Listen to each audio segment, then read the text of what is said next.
அப்ப எப்படி கார் வேகமா இடிச்சு தூக்கி வீசி போட்டுச்சுன்னு உங்க தம்பிக்கு போன் பண்ணி சொன்னீங்க? அங்க இருந்தவங்க சொன்னதை வச்சு நான் சொன்னேன் மேடம். நான் ரூட்ல நான் போயிட்டு இருந்தப்போ ஒரு இடத்துல கூட்டமா நின்று டென்ஷனா பேசிக்கிட்டு இருந்தாங்க. யாருக்கும் ஆக்சிடென்ட் ஆயிடுச்சு போல இருக்குன்னு போய் பார்த்தா கடைசியில அது என் அம்மா மேடம்.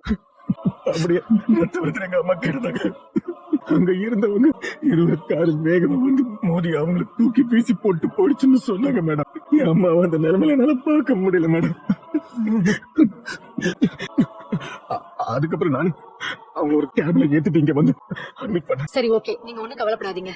அந்த ஏரியால சிசிடிவி கேமரா இல்லனா என்ன, இடிச்சிட்டு போன கார் 2 பேருமே எங்க வீட்டை விட்டு போனதுனால சிவகாமி மனசொடைஞ்சு போயிட்டா. அந்த குழப்பத்துல கண்ணு மண்ணு தெரியாம ரோட்ல நடந்ததுனாலதான் இன்னைக்கு அவ அடிபட்டு இப்ப உசுருக்கு போராடிக்கிட்டு இருக்கா. நல்லா கேளுங்க பாட்டி, இவளுங்க விட்ட சாபம் தான் எங்க அம்மாவுக்கு இப்படி ஆயிடுச்சு. அக்கா ஏங்க அப்படி எல்லாம் பேசுறேன்? நீ சும்மாறா, உனக்கு இதெல்லாம் தெரியாது. ஏய், அத்தைக்கு மட்டும் ஏதாவது ஆச்சு உங்களை சத்தியமா சொல்ற, சும்மா விட மாட்டேன்.